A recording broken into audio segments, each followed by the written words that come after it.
what up, what up? You made it to the end of chapter 1. We did a lot of equations, inequalities, word problems here and there. And so this video is geared towards making you feel very comfortable about all the things that you might experience in chapter 1, algebra 1 of the Pearson enVision Common Core 2018 curriculum. So let's get to it. This is probably going to be an hour-long video. The first, 15-ish problems are going to be regular type problems. Then I'm going to stop there and do some heavy-duty problems. And since it's a long video, you might see a wardrobe change here or there. We shall see. We shall see. Fun fact, I started recording this video already, got about 39 minutes in, and the video stopped and didn't save anything. So hopefully I've got the same old jokes ready to go. All right, name the elements that contain the elements of set Z that are also even and also multiples of 5. What I'm doing is I'm looking at this list, this set of numbers right here, and I need to make sure that these set of numbers are also even and also multiples of 5. So let's do the evens first. Let's get rid of numbers that are not even. So get rid of you, get rid of you, get rid of you, and get rid of you. So the even part, checkaroo. Also multiples of 5. So -4, are you a multiple of 5? No. 2, are you a multiple of 5? No. 8, are you a multiple of 5? No. So this problem I created myself, and I did a bad job because the answer is none of them. So I'm going to write out what's called the empty set, which means empty, nothing, none of them. Now, if I had 20 or -30 floating around in there, you'd say, oh yeah, well 20 and -30 is 5 times something. I didn't do a good job with this one, so the empty set, nothing. Which is a possible answer anyway. Good to be prepared. Order these from least to greatest. So I've got 4 of them. I've got 2 negatives, 2 positives. So what I'm going to do is I'm just going to list these out. I have an irrational and the square root of 20.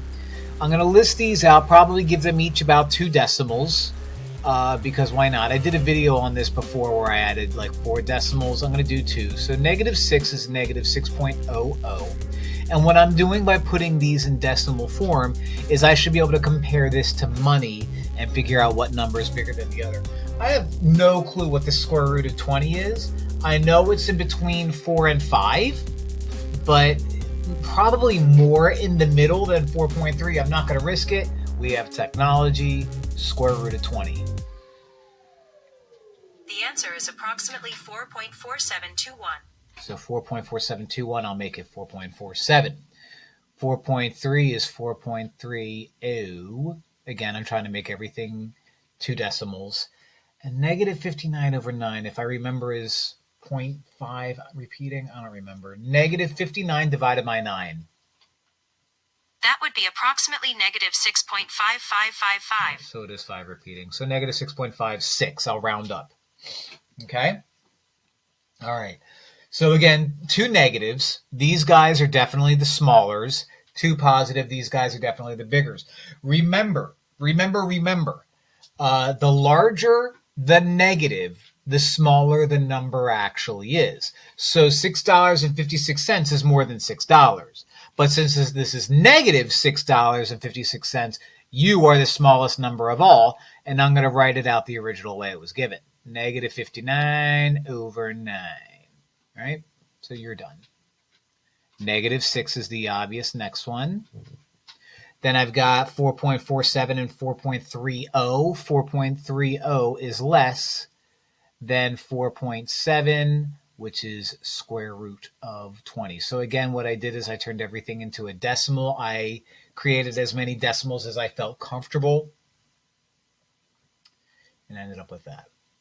If you're wondering, why did he pick 2 decimals? No reason, just did.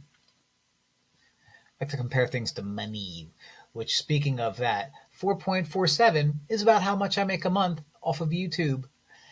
4.47K. That's not true. I make about $4 a month, maybe 5 if I'm feeling lucky. Ooh, rational. What does rational mean? Well, rational comes from the word ratio, which means fraction. An irrational number is any number I can write as a fraction. Well, when we see that square root, that's what makes us a little nervous.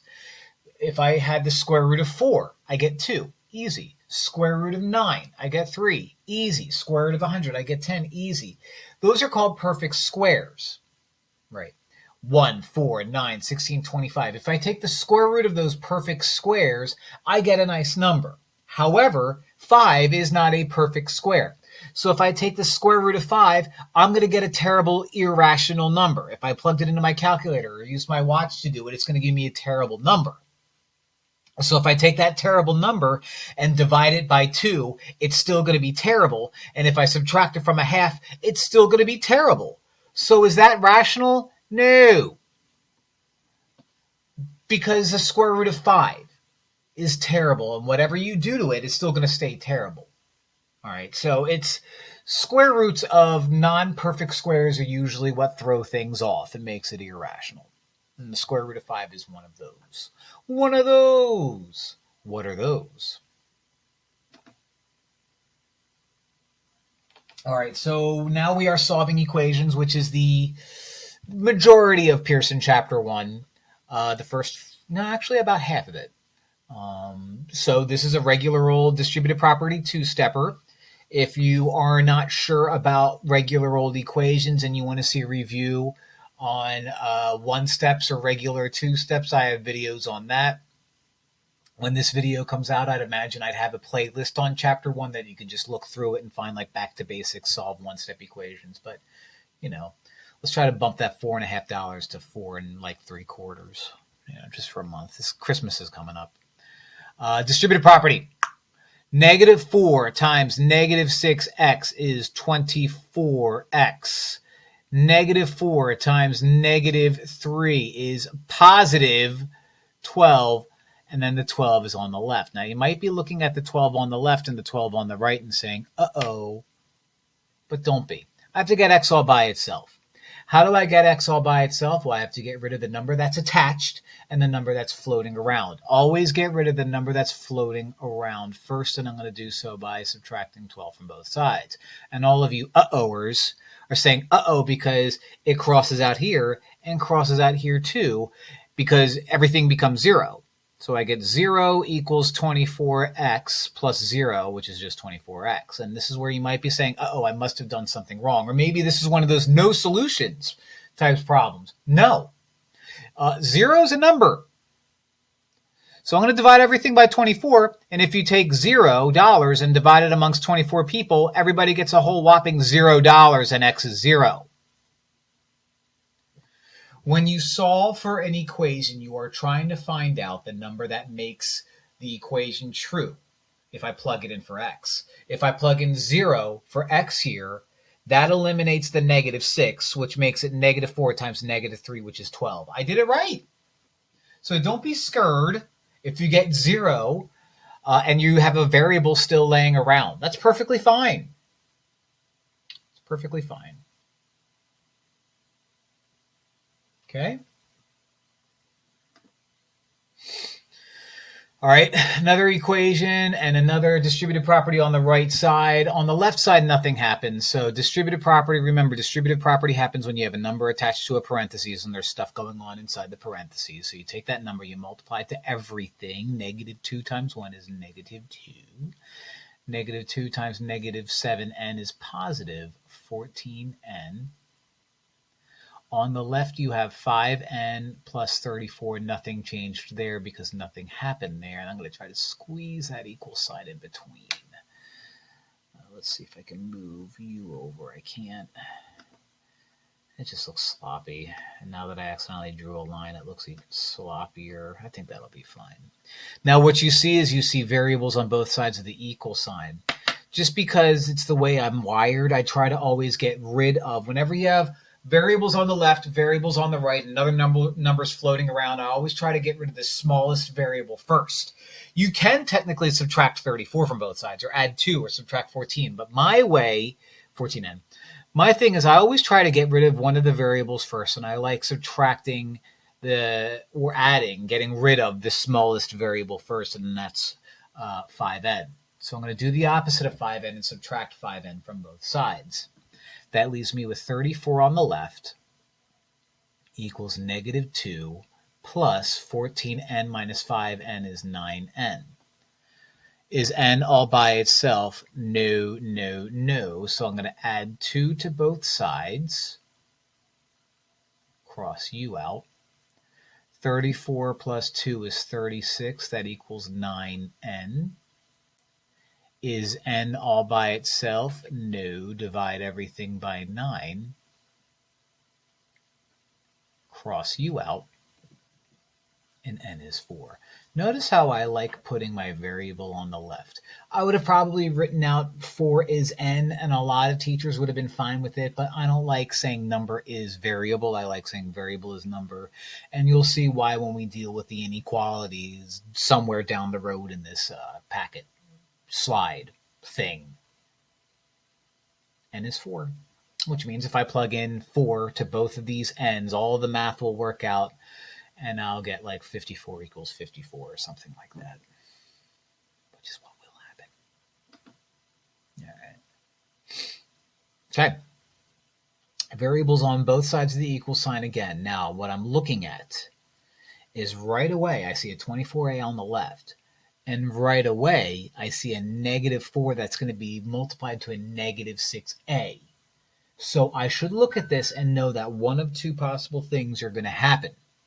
Let's see what happens.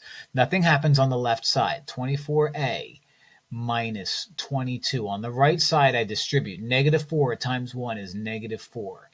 Negative 4 times negative 6a is positive 24a. On the left, I have 24a.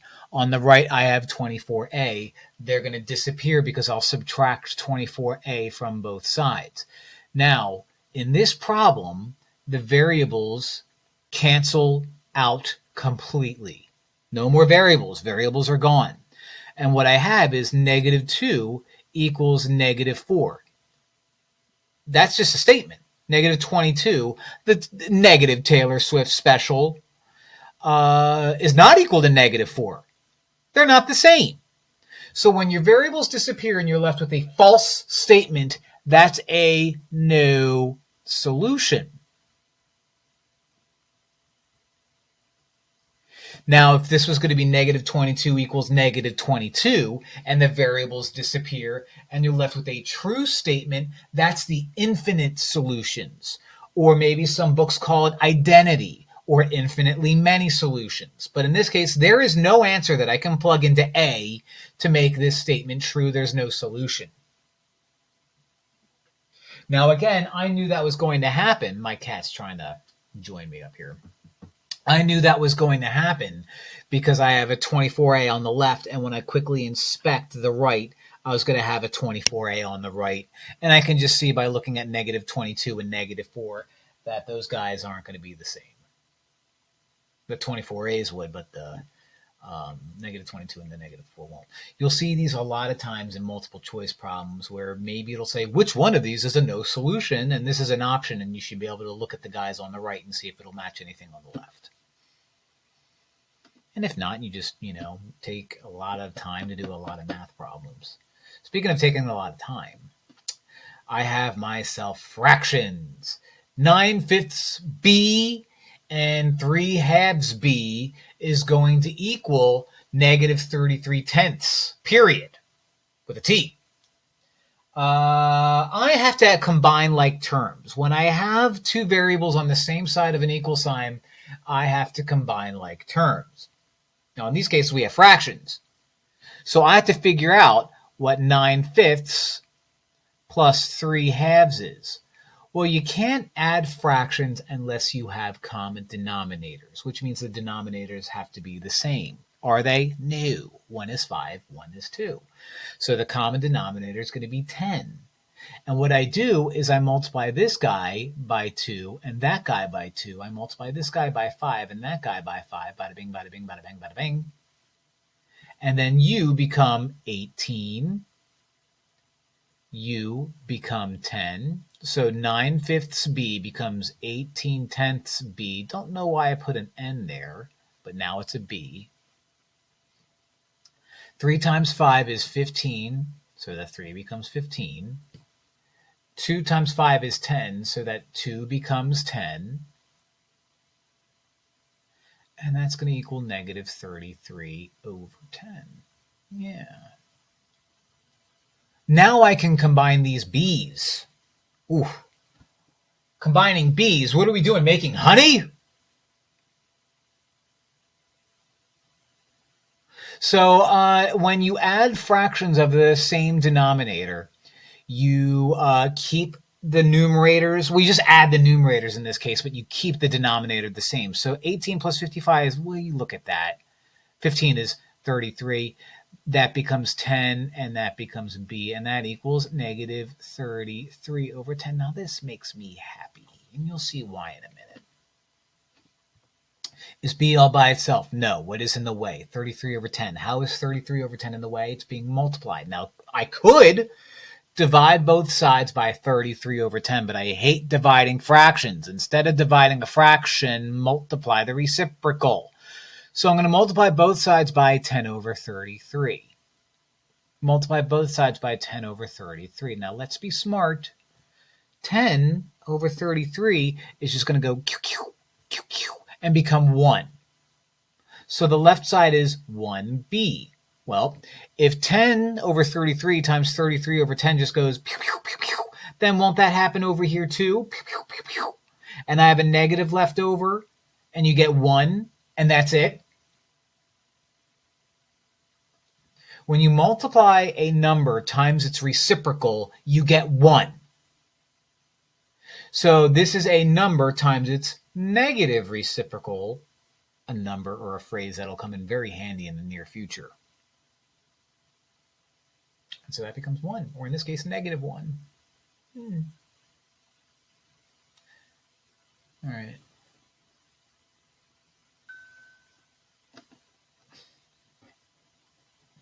Twitter, yes. Ugh.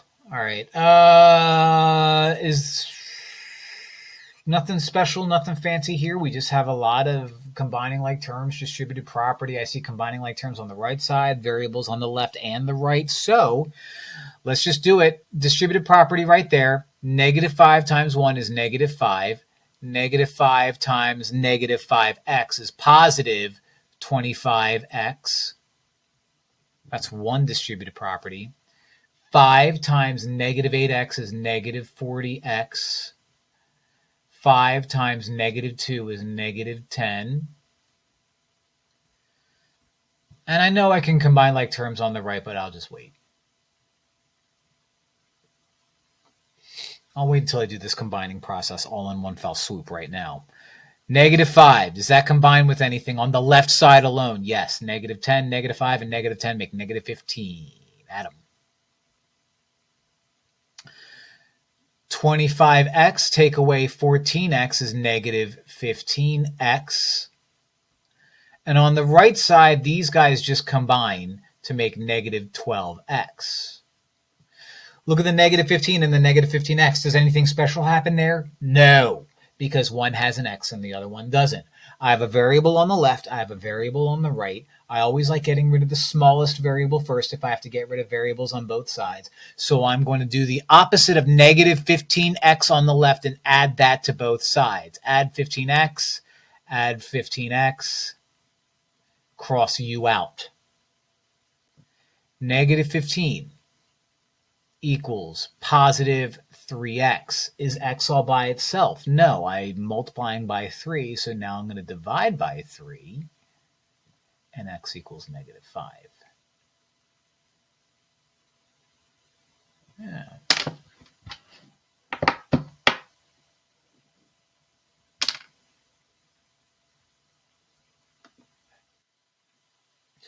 The sum of 3 consecutive numbers is 72. What are the smallest of these numbers? All right, well, number 1 is going to be n. The second number after that is going to be n plus 1. And the number after that is going to be n plus 2. Whenever you do consecutive numbers, your smallest number is n. And then the next one is n plus 1. And then the next one is n plus 2. And then n plus 3, whatever. I want to take the sum of these, which means I'm going to add all of these together, and it's going to be 72. All right, so I have n plus n, which is 3n. I have 1 plus 2, which is 3, and that equals 72. Is n all by itself? No, I have a 3 that's attached and a 3 floating around. Always get rid of the guy that's floating around first. So I'm going to subtract 3 from both sides. 3n equals 69. I'm going to divide everything by 3. And that gives me n equals 23. Now, what was I supposed to do? Find the smallest of these numbers. N is the smallest of the numbers. So the smallest of the numbers is 23. All three of those numbers would be 23, 23 plus 1, 24, 23 plus 2, and 25. And 23 plus 24 plus 25 is 72. So this question is just asking for the smallest of them. Make sure when you do problems like these, you read the directions and see if you want to find the smallest, the biggest, the medium, all three of them, whatever. But in this case, all I had to do is find the smallest. I've got a feeling the next one's a mixture problem. Mixture problems. Probably of all the videos that I made for this chapter, the mixture one is the longest because it's probably the most complicated in my honest opinion.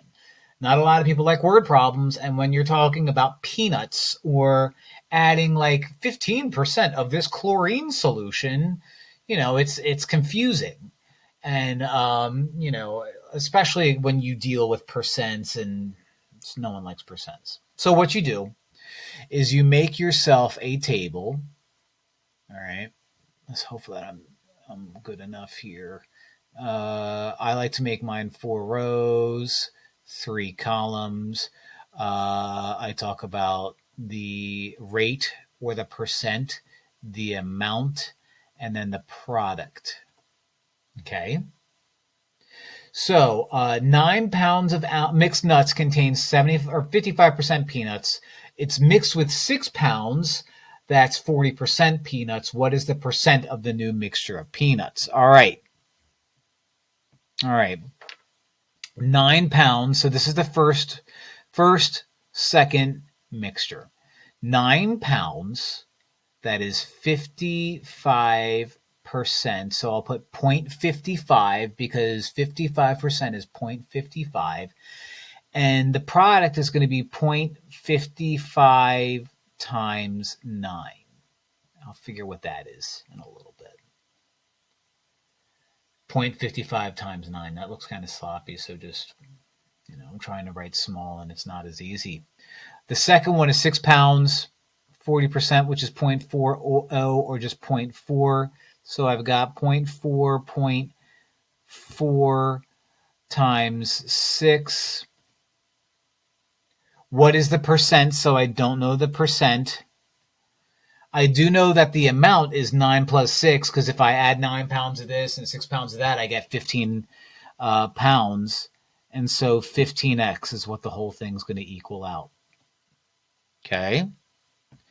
You take this guy, you add that, you equal that out. So I have 0.55 times 9 plus 0.4 times 6 equals 15x. Again, with this problem or like any of the problems, if you're like, oh, I'm not good at these, I have back to basics videos on like everything from this chapter. Okay, so I'll probably, by the time that this is published, I'll probably have like a playlist specifically for Pearson chapter 1, so you're not left out in the dust. 0.55 times 9, no clue. 0.55 times 9. It's 4.95. 0.4 times 6 is 2.4. I can handle that one because 4 times 6 is 24. And then add one decimal. That's going to equal 15x. 4.95 plus 2.4 is going to be 7.35. Let me just double check. 4.95 plus 2.4. It's 7.35. Is x all by itself? No. Divide by 15. Divide by 15. 7.35 divided by 15. It's 0.49.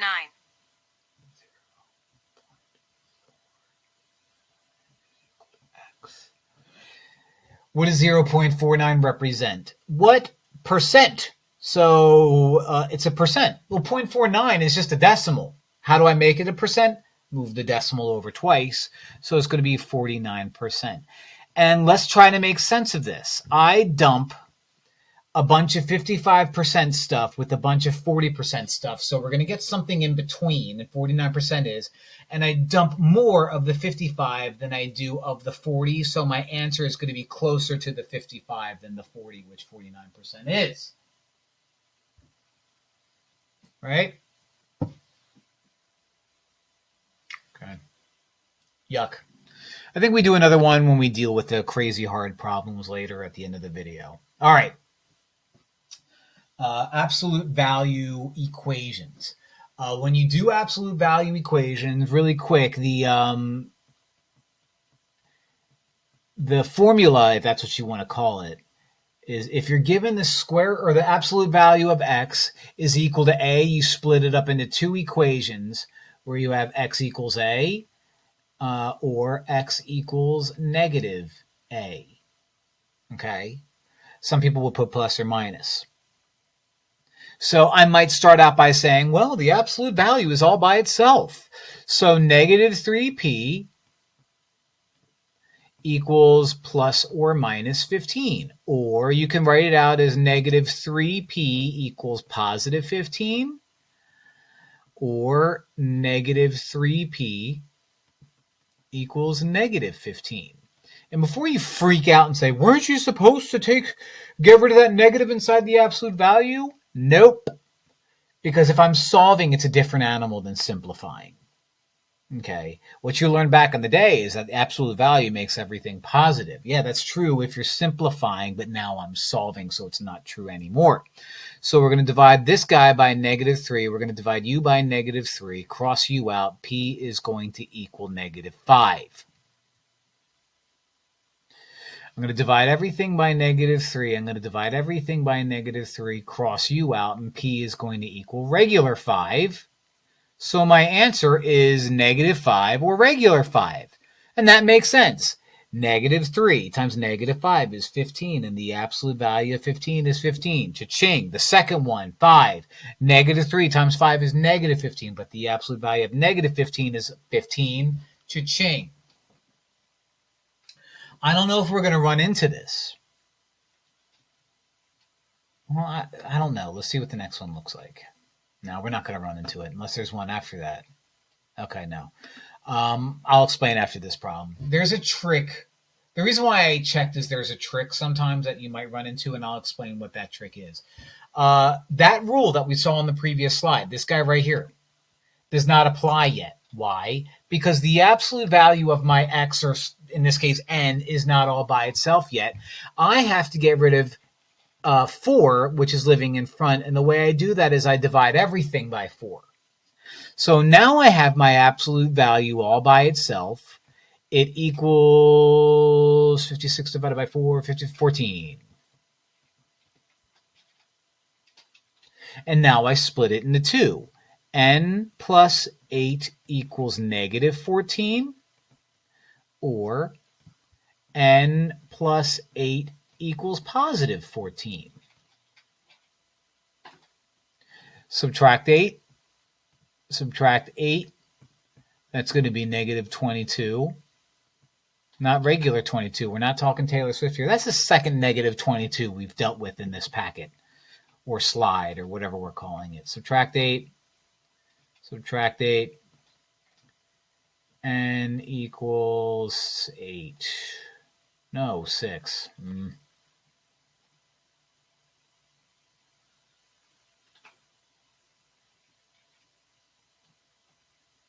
Okay. Here's the trick that I want to make you aware of, and I don't think we're going to have this happen. If we do a problem, right, and it's blah, blah, blah, blah, blah equals negative something, negative 9. You know the answer already. The answer is no solution. Why? Because the absolute value of stuff has to be positive. So by you saying that the absolute value of n is going to be negative, it's impossible. It's not possible.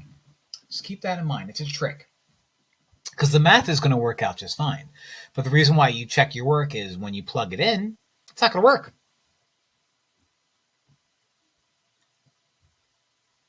This is called a literal equation. I have to get x all by itself into this literal equation. G equals xc. Is x all by itself? No. C is being multiplied to it. So I'm going to divide everything by c. I'm going to divide everything by c. Cross u out. So now I have g over c equals x. Is x all by itself now? Yup. I'm just going to flip it because I hate the fact that x is on the right side. Done. Okay. Done. Not that bad. This is worse. Is A all by itself? No. So let's get rid of a few things that are in the way. I have K being attached to it. I have B way down there. Let's get rid of the B way down there. Let's multiply everything by B. Multiply everything by B. So that's a B. So I have BU equals AK. Is A all by itself yet? No. K is multiplied to A. How do I get rid of that? Divide everything by K. Divide everything by K. Cross U out. BU over K equals A. Is A all by itself now? Yup. This is the wrong side. So let's flip it. A equals BU over K. Now remember, the order that the B and the U are in doesn't matter. If this was a multiple choice test and I saw UB over K, hey, UB all right.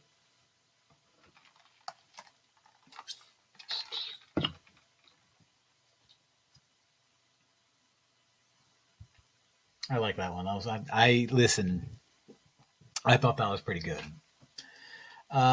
Is x all by itself? No. Oh, and then when I'm done, I have to find what x is when c is negative 2. All right, simple.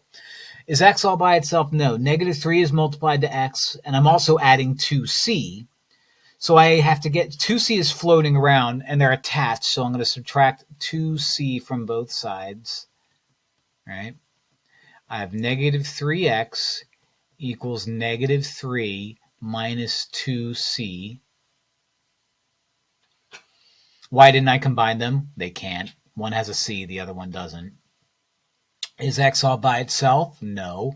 Negative 3 is multiplied to x, so you divide everything by negative 3, divide everything by negative 3, divide everything by negative 3, divide it all. X equals negative 3 divided by negative 3 is 1. Negative over a negative is a positive. 2 over 3 doesn't simplify. So it's 2 over 3c. So I'm done part 1. Part 2 says find x when c is negative 2. All right, well, x equals 1 plus 2/3 times negative 2. Uh-oh, it's a fraction, and I'm multiplying, so I'll put it over 1. Look at me, be clever. 1 plus negative 2 times negative 2 is negative 4. 3 times 1 is 3. And 1 plus negative 4 over 3 is negative 1 over 3. No. Yes. Because 1 becomes 3 over 3, and I would subtract 4 and blah, blah, blah.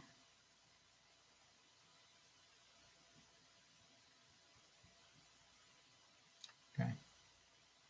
These are the types of problems where it'll be like the temperature is this formula right here, and you're supposed to convert Celsius to Fahrenheit, and then they ask you to change something after that, right? Or maybe it's like the volume of a cylinder is this.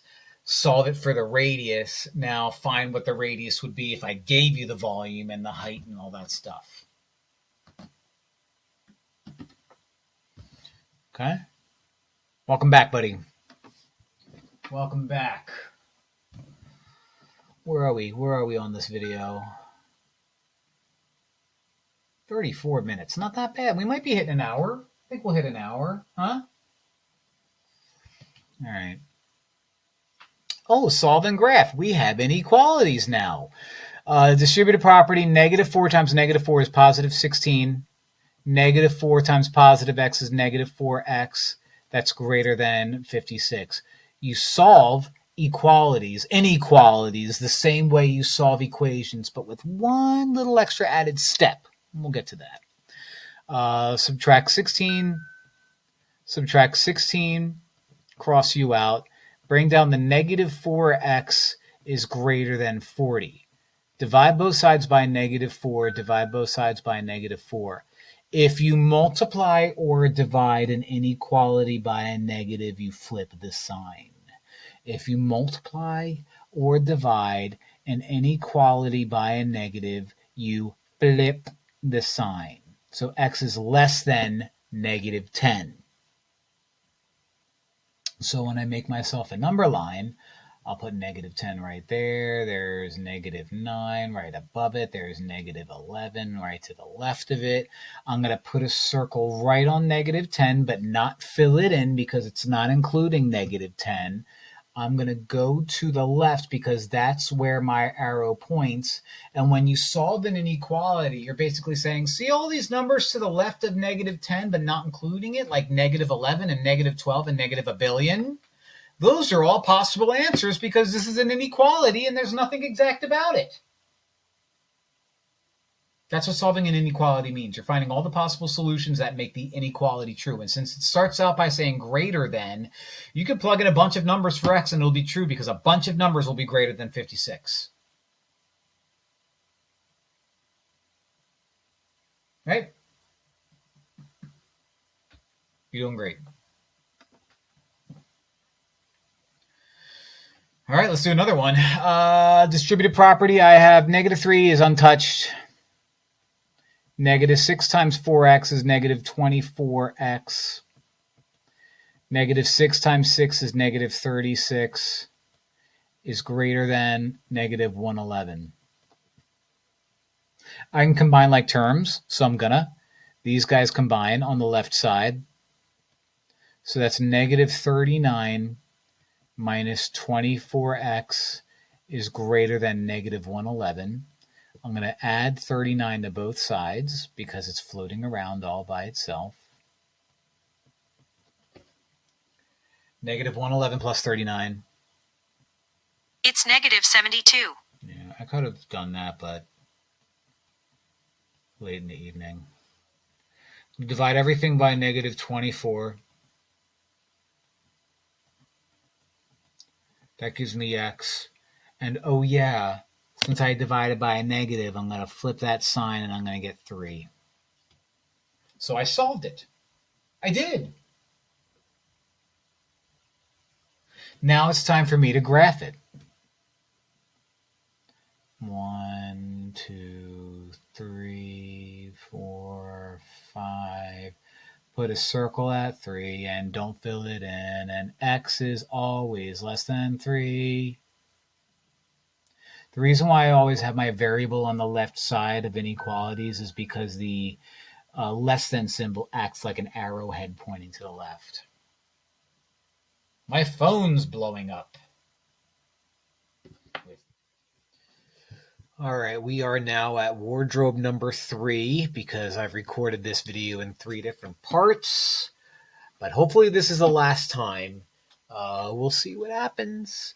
What you see in front of you is something called a compound inequality. A compound inequality, just like a compound word, which means, 2 words glued together. Compound inequality is 2 inequalities glued together. But they're glued together using either an and or an or. Now, this is an and.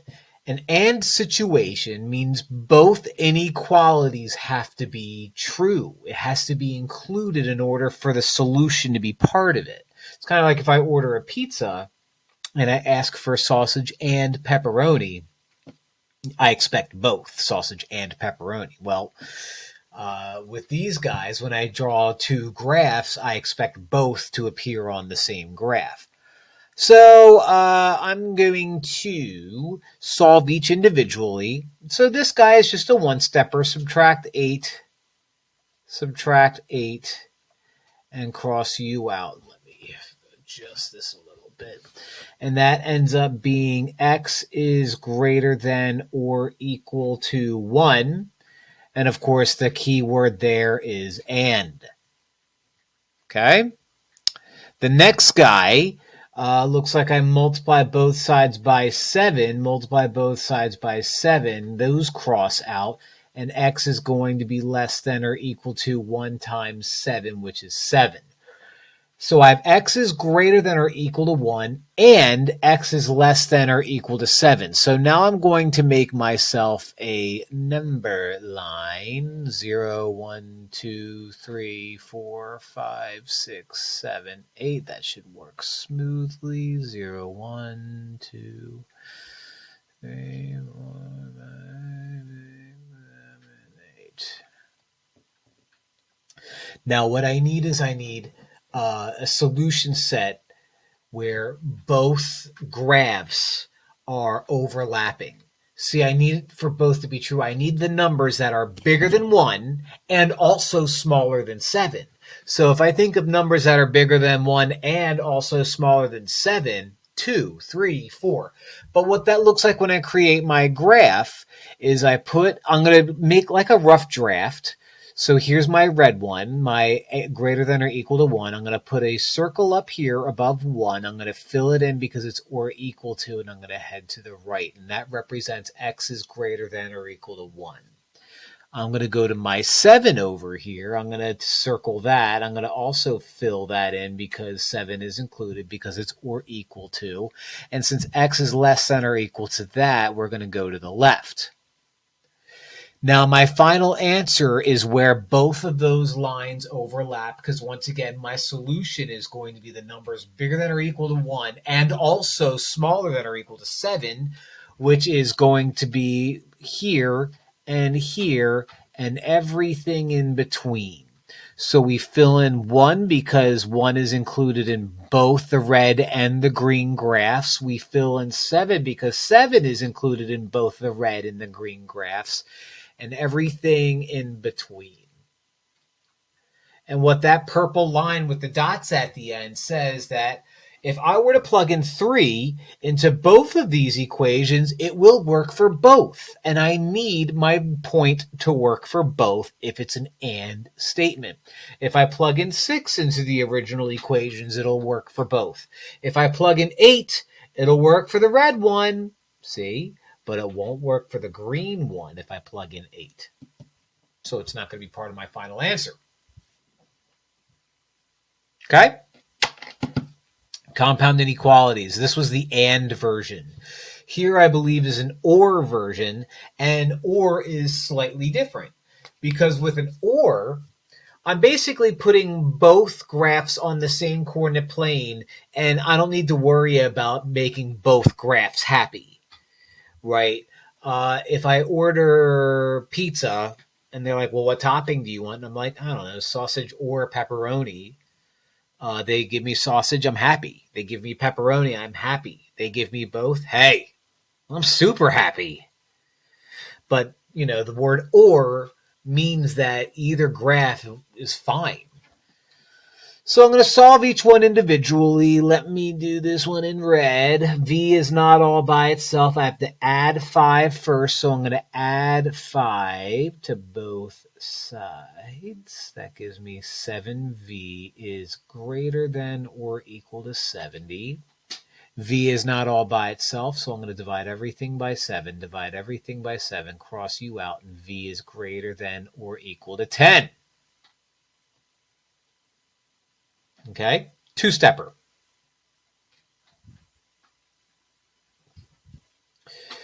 In this guy, I have -3 in the way, but -2 is floating around, so I'm going to add 2 to both sides, and don't you panic.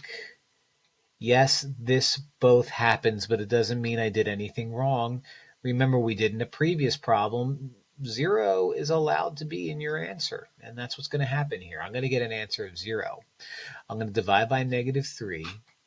I'm going to divide by -3, and when you divide or multiply an inequality by a negative, you flip the sign. So v is going to be less than or equal to 0.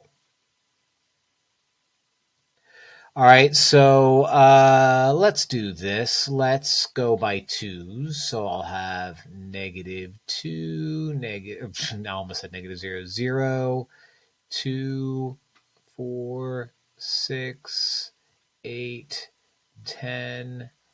Let's squeeze in a 12 right there. Now the key word here is or. And with or, I'm taking both graphs and I'm gluing them on the same coordinate or the same number line, right? So when I have v is greater than or equal to 10, I'm going to put a dot at 10. I'm going to fill it in because it's equal to, and I'm going to go to the right because it's greater than, and there I have it. Oops. So possible answers that make the red equation true are 12, a billion. If I plug a billion into the red equation, it's going to be true because I need all the values greater than or equal to 10. Now, if I do the other guy, I care about 0 and including 0 and everything to the left of it because it's less than.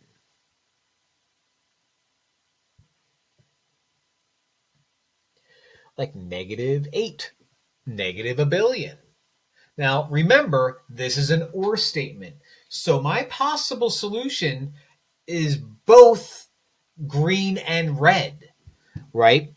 If I plug in 12, it'll work for this guy. It won't work for this guy, but I only need it to work for one or the other. I don't need it to work for both like I did in the previous problem. That's the nice thing about the ors. If I plug in -10 or -2, it'll work for green, won't work for red, but I don't care. I only need it to work for one or the other.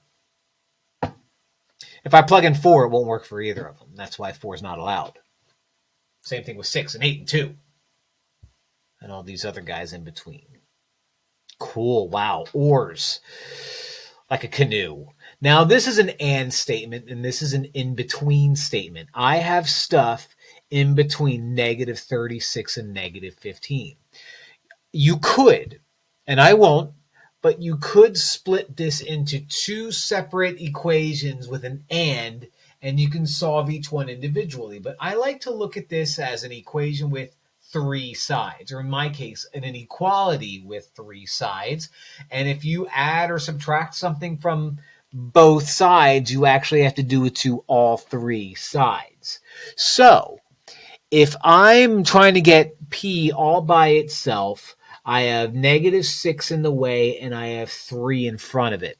So what I have to do is get rid of that -6 first by adding 6 to both sides. No. All 3 sides. So that crosses out. 3p is still in the middle. Less than. -36 plus 6 is -30. -15 plus 6 is -9. Is p all by itself? No. Divide just 2 sides by 3? Nonsense. Everything by 3. Cross you out.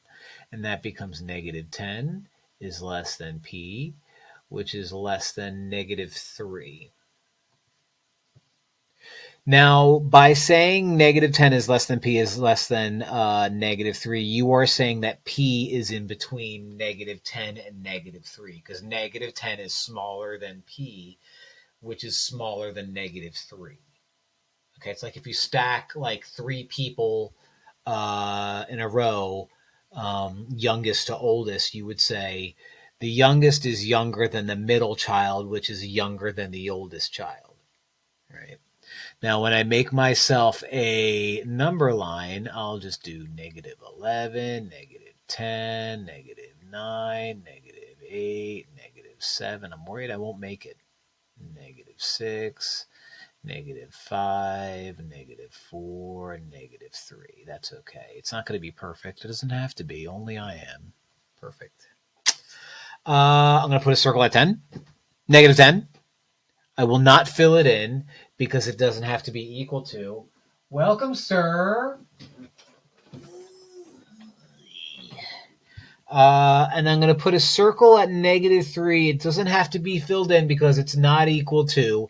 And P is everything in between negative 10 and negative 3. So the nice thing about these three-sided in-between problems is you don't have to think too much about it. Except for the fact that you have to do an entire math problem. Right? All right.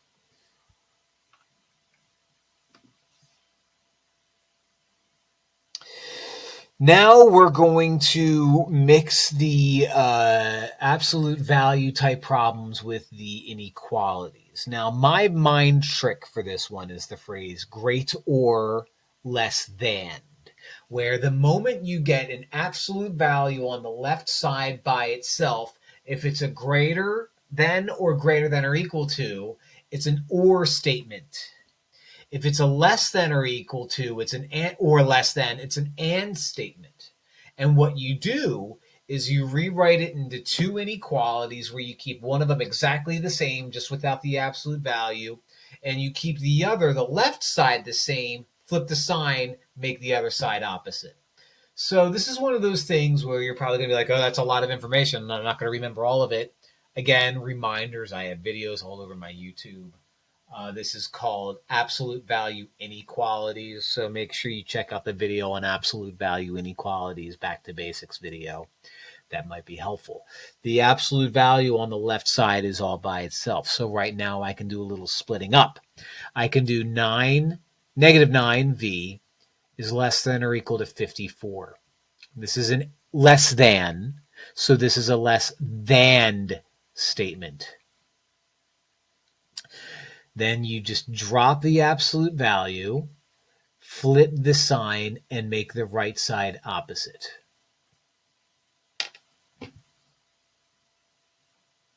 Okay? And you solve each one individually. So divide by negative 9, divide by negative 9, cross you out. I divide it by a negative, flip the sign. So that's negative 6. V is greater than or equal to negative 6. And divide by negative 9, divide by negative 9, cross you out. V is less than or equal to 6.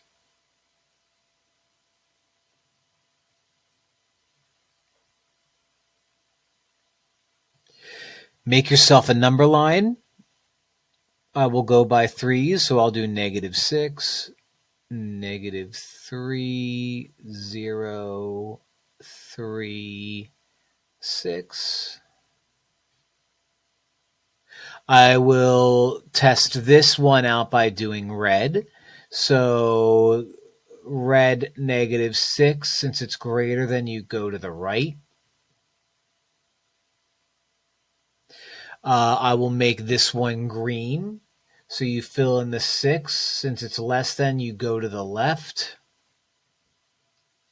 And with the and statements, I want where both of those lines mesh. So it looks like both lines are included between negative 6 and positive 6. So I'm going to take my negative 6, fill that in. I'm going to take my positive 6, fill that in. Doctor, fill that in.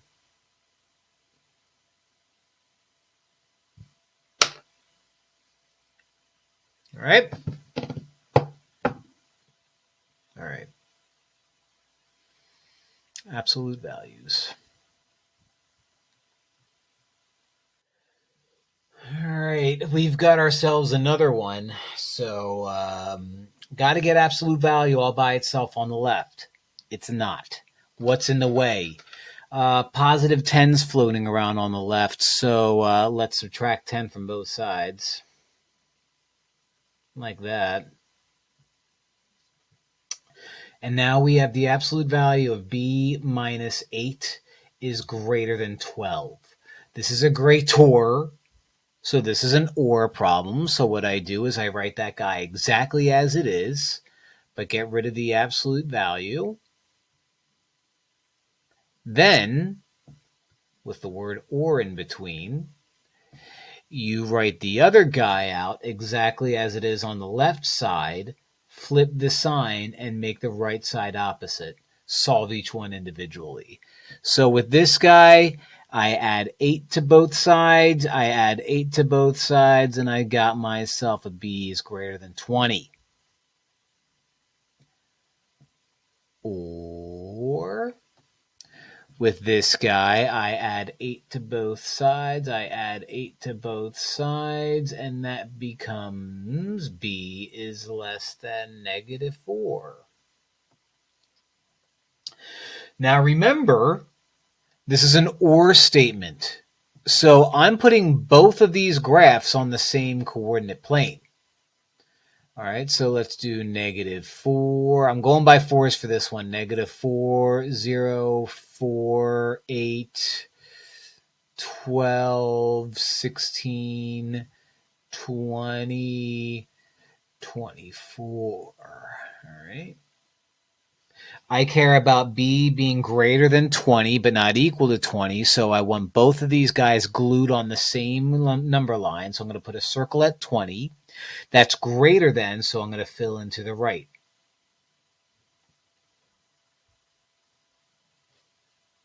Okay, for the blue one, I'm going to put a circle at negative 4, like so. I'm not going to fill it in because it's not equal to, and I'm going to go to the left.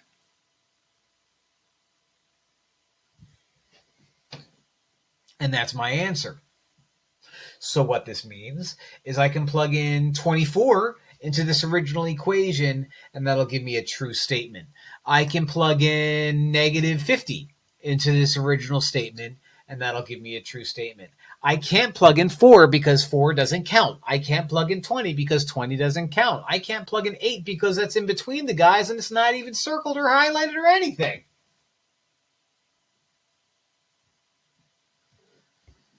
That's that.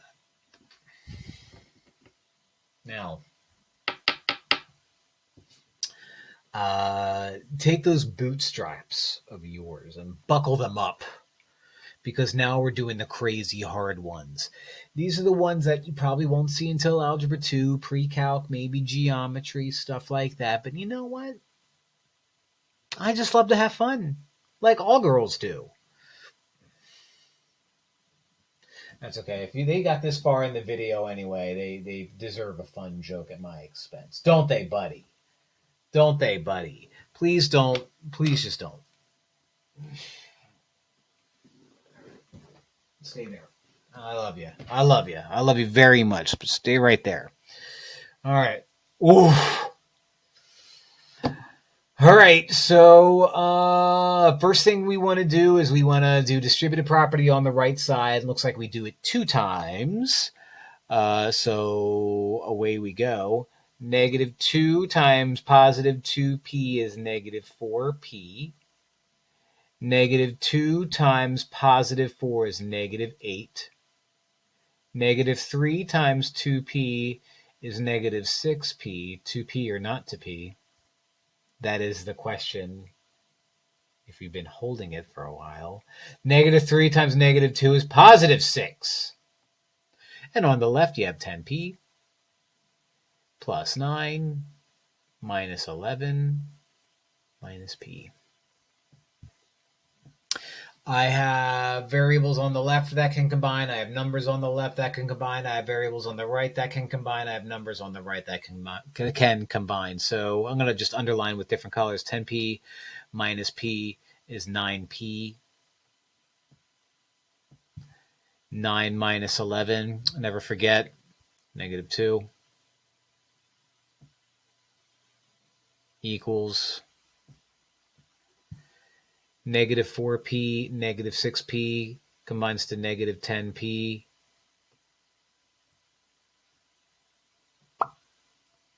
Negative 8 plus 6 is negative 2.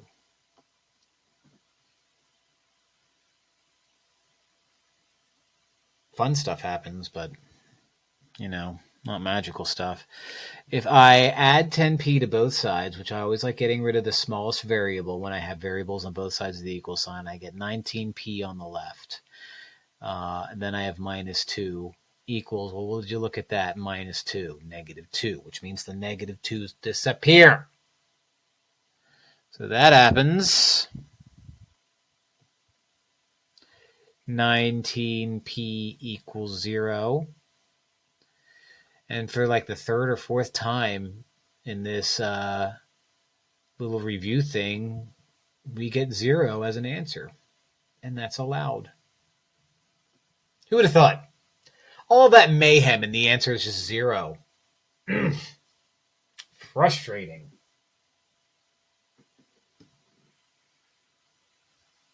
He agrees. Don't you, Freddy? All right, we've got ourselves an absolute value equation, not an inequality like we did like 3 or 4 of them, an equation. But I have to get the absolute value all by itself first before I can do anything. I have a 5 multiplied to the absolute value, and then I have a minus 7 just floating around with it. So I'm going to get rid of that minus 7 by adding 7 and by adding 7 again. And so that gives me 5 times the absolute value of 9 minus 5, and absolute value equals 45. Is the absolute value by itself yet? No, because 5 is being multiplied to it. So I'm going to divide everything, all of it, by 5. And that gives me the absolute value of 9 minus 5n equals 9. I split it into 2 equations, okay, where I remove the absolute value and keep that 9. And then the other one, I remove the absolute value and make the 9 opposite. If you just, like, this is no different than, like, inequalities. It's just if we flip the sign, flipping an equal sign is just going to give you an equal sign. So flip it. Flip it real good.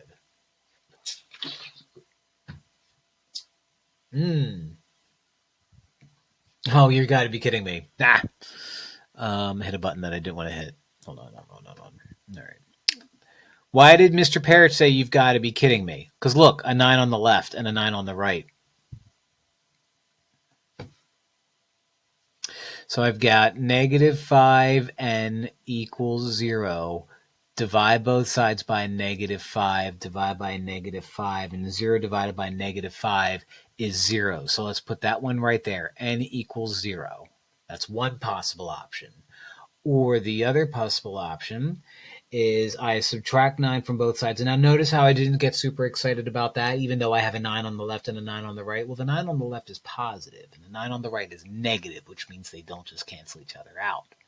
So I got minus 9, negative 5n equals negative 18, divide by negative 5.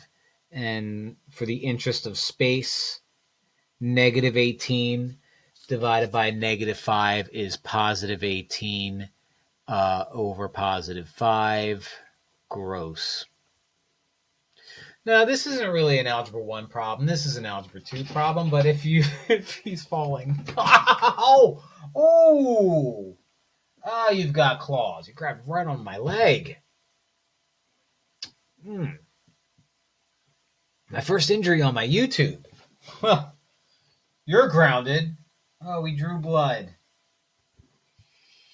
I'm not editing that out. I stand by my reaction. Did I ever completely answer this question? I did. N equals 0 or n equals 18 over 15. That'll make the whole thing true. All right. So we've got ourselves an inequality, a gross one. I'm going to distribute the negative. So 5x, and let me just write it all there. 5x doesn't get touched. Distributing the negative to this parentheses means I distribute the negative. I flip the signs inside. So negative times x is negative x. Okay. negative times positive 2 is negative 2 is greater than negative 5 times 1 is negative 5. Negative 5 times x is negative 5x, and then plus 3 tacked on at the end. I can combine these guys to make it 4x minus 2 is greater than. I can combine these guys to make it negative 2 minus 5x. I always like getting rid of the smaller one. So I'm going to add 5x to both sides, add 5x, add 5x, cross u out. That gives me 9x minus 2 is greater than minus 2. It's going to happen again for like the 6th time. Negative 2 on the left, negative 2 on the right. Everything becomes 0. 9x is greater than 0. Divide by 9. Guess what you get? 0. So x is greater than 0. So I make myself a number line. I'm going to put 0 right in the middle. I'm going to put a circle. I'm going to go to the right, and that's that.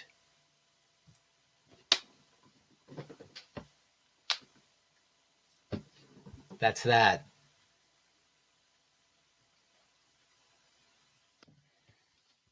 All right, let's keep this crazy problem train moving.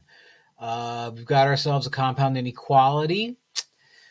This guy, variables on both sides of the inequality sign. Same with this guy. We've got an and. So let's just jump right into it. That first one, I have 4a on the left and 11a on the right. Now, normally I would subtract 4a from both sides, but I want my variables on the left side when it comes to my inequalities all the time. So I'm going to subtract 11a from both sides. That gives me negative 7a plus 8 is greater than 15. Looks terrible. Okay, 7a, negative 7a. I'm going to subtract 8 from both sides. Negative 7a is greater than 7. Divide everything by negative 7. Divide everything by negative 7. Cross u out. And a is greater than? No, I divided by a negative. Less than negative 1. And I don't know where I'm going to put this graph. Somewhere. What do I got going on here? Again, I want to keep my variable on the left side because it's an inequality. So I'm going to add 3a to both sides. Add 3a to both sides. Cross you out. Oh, look, a 13 on the left and a 13 on the right. How about that for the 18th time today? Negative 11a is less than or equal to, well, nothing. So if I divide by negative 11, divide by negative 11, a is greater than or equal to nothing.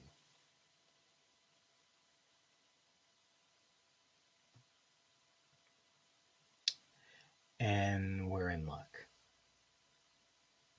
Because this one, boys and girls, is a no solution. And here's how I know that. Name any number that's smaller than negative 1, but also bigger than 0. Oh, you can't come up with a number smaller than negative 1 and bigger than 0? I didn't think so, because this is what's going to happen. Let's just focus completely on negative 1 and 0. This is an and, which means these graphs have to overlap in my final picture. So I'm going to put a circle at negative 1. I'm going to go left. Boom. I'm going to put a circle at positive 1, 0 rather. I'm going to fill it in. I'm going to fill it in like that, like that, like that, like that, like that, like that. I think I got all the red, and I'm going to go to the right. And where do those two graphs overlap? Where do they overlap? Where do they? They don't. So this is a new solution.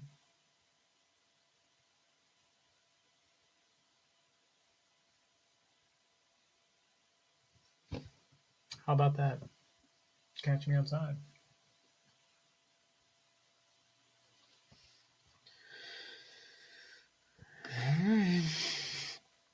Oh my gosh. Okay. Well, my absolute value is on the right side. I don't like that. So I'll fix that in a minute.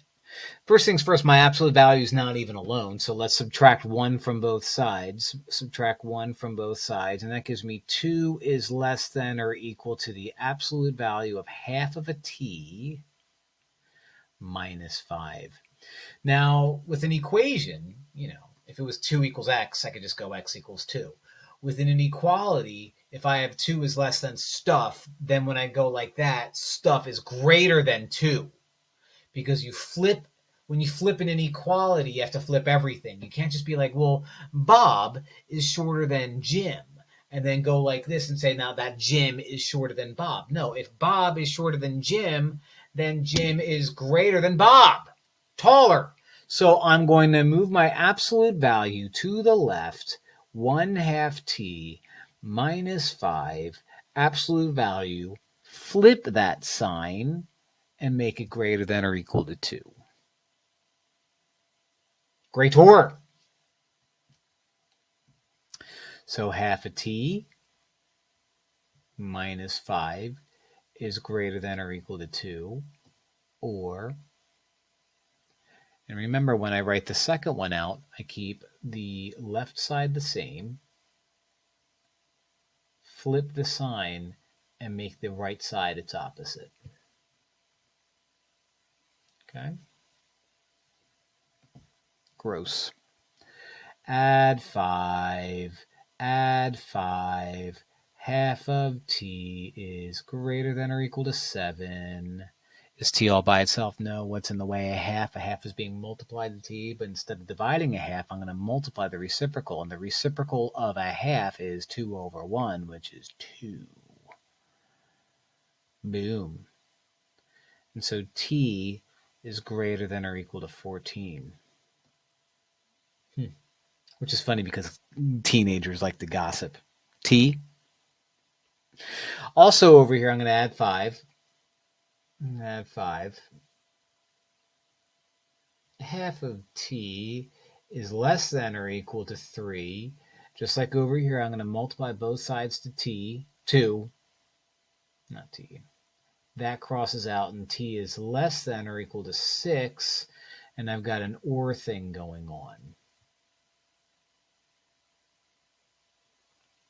So here is my perfect number line. I'll just start at 6, 7, 8, 9, 10, 11, 12, 13, 14. Nailed it.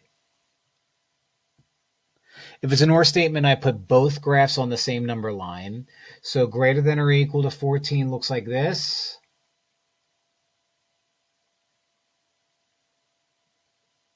Okay, that was U.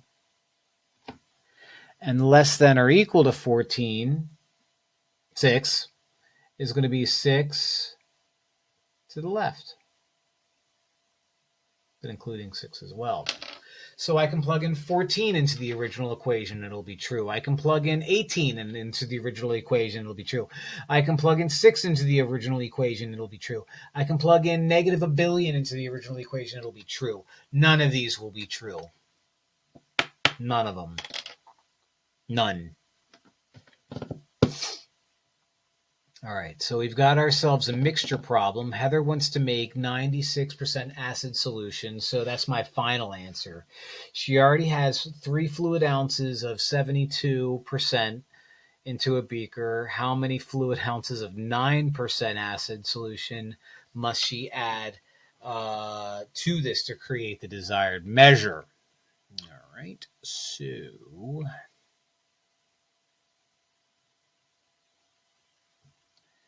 I'm going to make my chart where here I have the percent, here I have the amount, and then I have the product.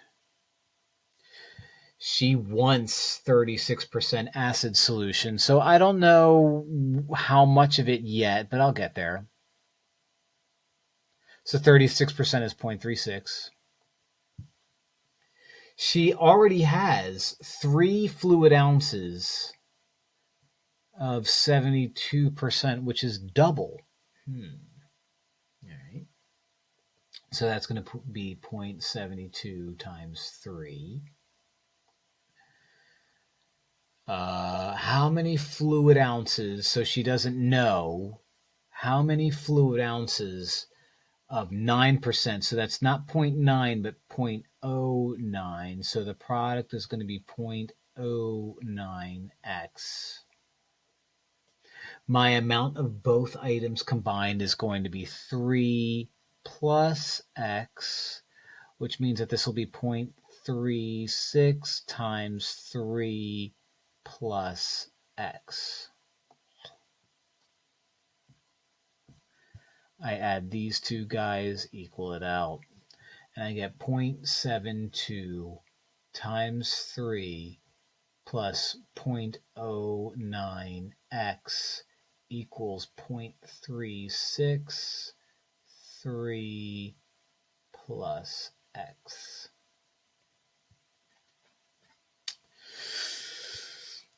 Point 0.72 times 3. It's 2.16. I knew that. Plus 0.09x equals, I know that that's 1.08, but I'm nervous. 0.36 times 3. It's 1.08. Okay. Variables on both sides of the equal sign. This one's the smaller one, so I'm going to subtract 0.09x from both sides. 0.09x, cross u out, drop down the 2.16, drop down the 1.08. 36 minus 9 is 27, so 0.36 minus 0.09 is 0.27. Subtract 108 from both sides, and I get 108 on the left.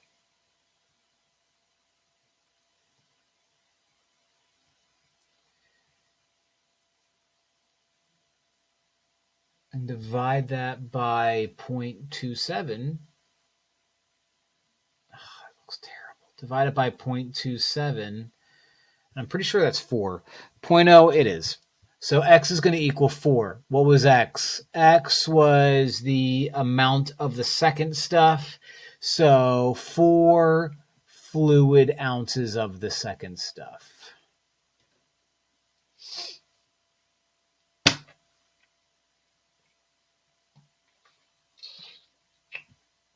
Reality is I've been recording a lot. I think I'm well over an hour. But for those of you who are still going strong with me, thank you. A cylinder has a radius of 4 inches. If the volume of the cylinder is 144 pi inches cubed, what is the height of the cylinder? The volume of a cylinder is V equals 1/3 pi r squared h. They want the height. So I'm just gonna plug it in. I mean, I guess maybe what they would want me to do is solve for h. Yeah, I'm not gonna do it. The volume is 144 pi, so I'm gonna put 144.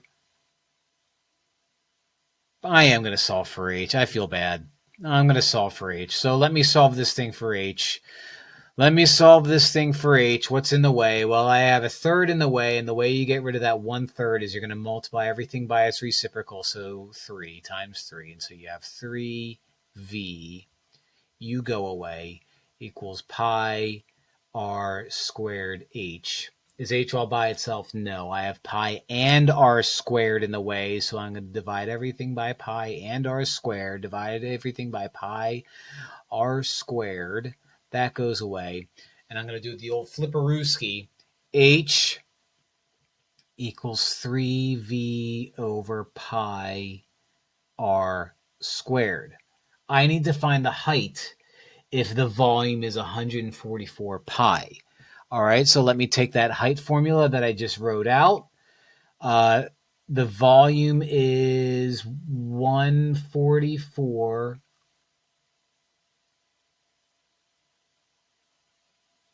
pi over pi, so that'll cross out. R squared, what was the R? The radius is 4, so I'll make that 16. Well, 4 squared. I'll just write out 4 squared just to be prudent. H equals, that pi's cancel out. 3 times 144. The answer is 432.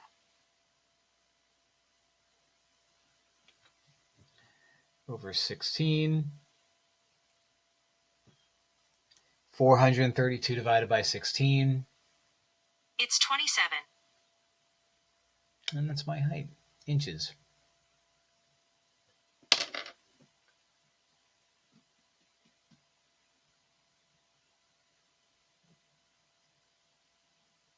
I'm just letting you know I'm here, buddy. Because after 32 slides, thank God. Tickets for a basketball tournament were $6 for students and $9 for non-students. The total sales were 10 grand and then some. So we've got students, we've got non-students.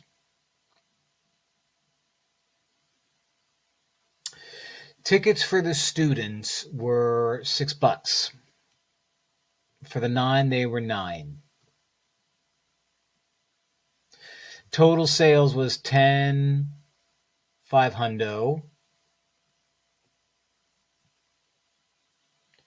$250 more student tickets were sold. So I don't know how many non-student tickets, but I do know that the non plus 250 is going to be how many student tickets were sold. There's my equation. So here's my equation. 6x plus 250 plus 9x equals 10,500.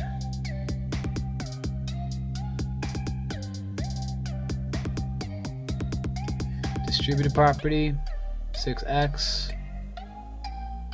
plus 1,500 plus 9x equals 10,500.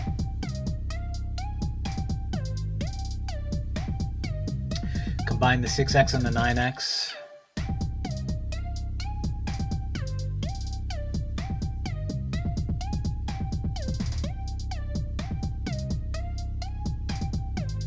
Subtract 1,500.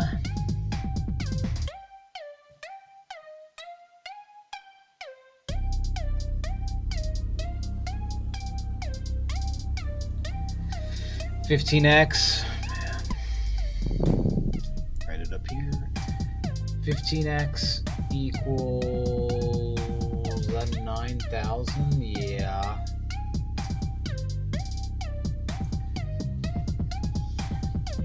$9,000 divided by 15. 300? The answer is 600. 600. X equals 600. What was X? X was the non-students. So I've got 600 non-students, and I had 250 more students, so 600 plus 250 is 850 students. We'll put studs with a Z. I can't think of a more appropriate way to end this problem, because you're looking at two of them right here, baby. I called you a stud, my hands, if you don't mind. God bless you. Well, that's that. That's chapter 1 and then some. If you understand all of this, then you're perfect. Because the second or the last 20 minutes or however long it was is as insane as they get. I don't know how long this video is, but I hope it's a long one, and I hope you watch it all. I love you, and thank you for everything. Bye.